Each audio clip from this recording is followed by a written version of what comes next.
brothers and sisters, together we are strong. Unite and stop killing one another. The conduct of the rich and powerful is creating a state of anarchy. We need to question the commitment of our leaders and stop celebrating criminality. So we must do something and take our country back. For Soldier Story 2, we had set out to tell a story that was not just strong as a story on its own, but visually was a spectacle. I believe it's going to be that movie that, changes the discourse when it comes to Nigerian films and cinemas. The efforts we've put in this film is based on the fact that we believe that it's time to begin to market our films for the global market, not only for the Nigerian cinemas. And that's why after A Soldier Story 1 with over 12 awards, we believe that it's time for us to up the game.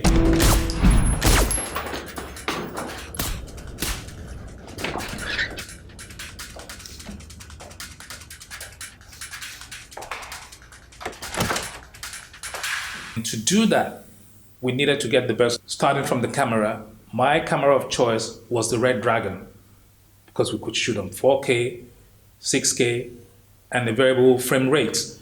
On this set, I worked with two DOPs, Wale Adebayo and Paul Warman. These are people who understand my vision and my pictures. When I work as a DOP turned director, I normally favor chiaroscuro, low-key lighting for the high key.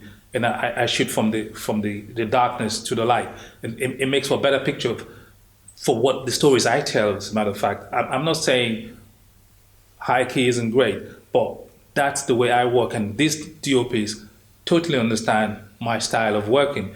And I inundated them with lots and lots of pictures. And besides that, I made sure for every intricate scene, I storyboarded it. The second scene is the big scene where we had a lot of people to work with on set. I think we're probably about maybe 200 people or 300 on set, and then that's in the mid of Marina in Lagos. I mean, how that can be. It's not easy shooting in such spots in Lagos.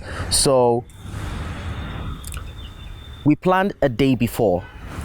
We had a sketch of the whole set, how it's going to be. We have the top view, and then we have from the other side, because it's a T-junction actually, so we are going to be having crowd coming from this side, some are coming from this side, and then we have a drone shooting, and then we are still going to be shooting. So we're shooting almost simultaneously, the drone and then the camera at the same time, and we had multiple shots.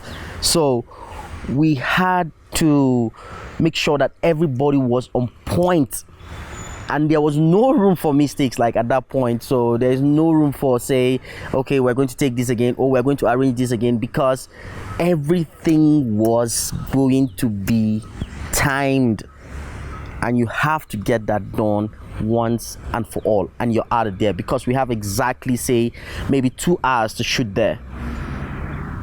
So we did that, and then the next morning while we were there, I told Frankie, man, we're here, and then boom, let's go. So I remember that morning was very, very hasty for everyone. Frankie was on top of his game, man. Trust the guy with energy.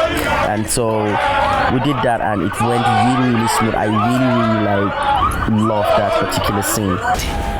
So we must do something and take our country back. One of the biggest challenge that any film has is its challenge. It's budget, because with the limited budget that I have to work with, I have to create believable sets that don't look like set. It must look like it's always been there forever. It's meant to be that way. It's pretty much like the actors. Once you see a person is acting, it means they're not doing it well.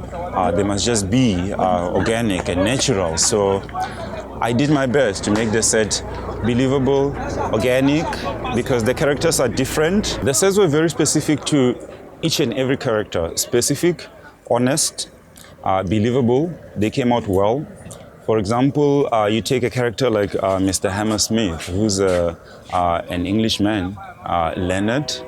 well-traveled and exposed. He has a wine cellar, he has a library, he has a house that's possibly 100 years old, a colonial-looking kind of house, and is English. So I had to respond to all those textures, like the English finishings. As far as interior deco, the furniture is concerned, that has to come across. The bigger part is that it's English, but he's human before he's all of that. He's human, he's a man who has an age, he has history, he has all of that. So you incorporate all of those things into your design. Most of our movies is that when it comes to like the uniforms of the police or the army or the navy, the uniform is always like an afterthought. But this is a film where the uniform is like the first thought. So you have to do a lot of research to make sure that everything is in place and everything looks as close as possible to the Nigerian Army uniform. I try to bring, on top of everything that you see on TV and read about, put myself into it. It must have my own signature. You must be able to tell that I had a hand in it. I did that. And it's small little thing. It's more like a signature. You must be able to tell without a doubt that I had a hand in that, I did that set. One other aspect that really worked was the special effects makeup, which was handled by Hakim Effect. We needed Hakim Effect to handle the special effects makeup, and he's shown in this department. We had John Vogel play 2 roles, and when Hakim had finished with his makeup, we had 2 distinctive characters in Mr. Smith and Mr. McGregor. I was actually very excited about makeup and hair on the project. We wanted the Watts people to look really ethnic. So basically very matte and subtle makeup, almost barely there, but also to enhance their bone structure. So for the lady playing Zaya, she has more of her features enhanced, so but it's not like she has like makeup in your face and all of that, and then just make their skin really smooth. But also because of the situation around their country, there wasn't going to be anything over the top. So basically it was really smooth, clean, fresh looks for the people in the Watts Republic. I've been designing for this film, I'd say now, probably like the last couple weeks. First, we kind of started with nothing when we received the picture. And as soon as the visual effects came in, I started cutting some sound effects. Like, for example, the gas station scene up here. Once I had an idea like what specific elements were occurring onto picture, I just added sounds to it, multiple different layers. The gas canister bouncing, then hitting the semi-truck and the explosion. Then as we sort of dolly across the screen, we have various different explosions happening, glass breaking. It's a lot to it. With action, what I love with action is the fact that, most times, so you leave the drama at points and then you get into the scene yourself. So it's a total relationship between you, the cameraman, or you the director of photography, and then like the whole story and the action in itself. You understand? You swinging in, moving, and then all those subjective shots, taking position of the character, and then like doing like the acting yourself. It's really, really cool. That's what I find like really, really fascinating for me, doing action films, and then all the obscure angles and all that. It's really, really not like your regular drama whereby like, it has to go smooth and all that. No, I like the ruggedity and then like, the grittiness of action films, most especially on Soldier Story 2. The grittiness was really, really cool.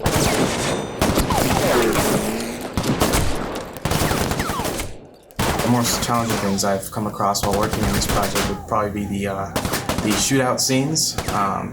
Multiple different people shooting at each other, multiple different materials, dirt, metal, and bodies being hit with bullets flying everywhere, and multiple different guns. It gives you a lot of work, a lot of stuff you have to add to, because everything needs to be unique and specific. Like when it comes to characters or guns, or if one guy at the end has a large machine gun, he needs to sound more powerful than the other little guys before him who, ended up getting shot or killed. And And then the bridge scene, of course, when the cars go skidding across and they fall off, like it's a lot to that. There's metal bending, there's metal scraping. It's a huge, huge set piece, not only just for visual effects, but also for sound effects. You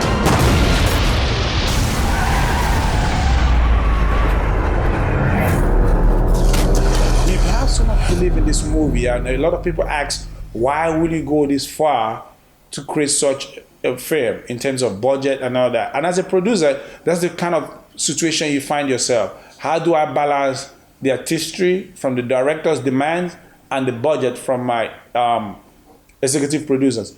But you don't want to limit your director so much in terms of, oh, let me cut down the budget. Because what happens then is that you lose a good story where you're trying to, minimize your budget, and at the end of the day, you water down the project. A Soldier Story 2 is a seriously informative piece of work. Besides the entertaining part of it, it's highly informative. So if you take your time to watch this film and interact with what the characters are saying and the stories behind what is going on, you would realize that that a lot of research has gone into writing the story, A Soldier Story 2. So you just won't be entertained, you will be educated if you take some time to watch it and listen in. That's where our strong point is. So I suggest that you deal now, or your people will suffer an even greater inequality. Mr. Smith, the worst form of inequality is to try to make unequal thing equal. What? Aristotle. What the matter? What? You think Bossman no read? Yes?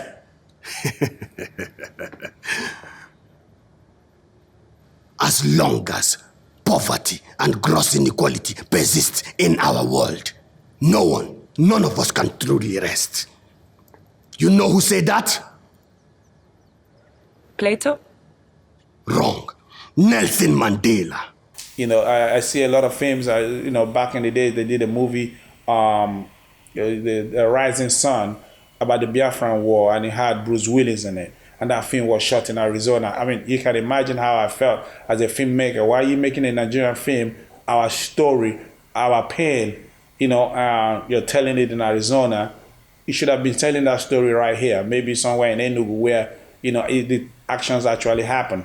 It's time we begin to use what we have to change the discourse. Brothers and sisters, together we are strong. Unite and stop killing one another. The conduct of the rich and powerful is creating a state of anarchy. We need to question the commitment of our leaders and stop celebrating criminality. So we must do something and take our country back.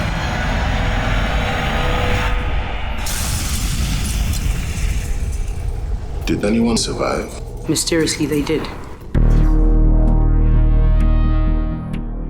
All we need is your order to finish this. Do it. No one lives. Understand?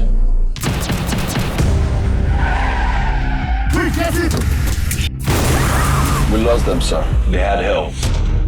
You caused the catastrophic explosion up, and now you are listed as enemy of state #1 for what you did. But you set that off. I did?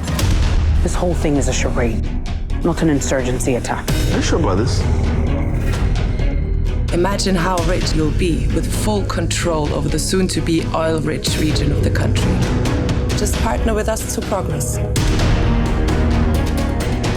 Finally, our country can develop fast. Wherever they discover oil, you see turmoil? Turmoil? Yes, the problems of oil. If I were you, I'd be more concerned with the Seven Sisters. They control the world's oil. We can operate the way we do because they do not trust one another. And that is the key to our dominance. You come here, you give me dynamite. You give my enemy dynamite. We kill ourselves for what? This deal is a real chance to grab real power. We take our chances.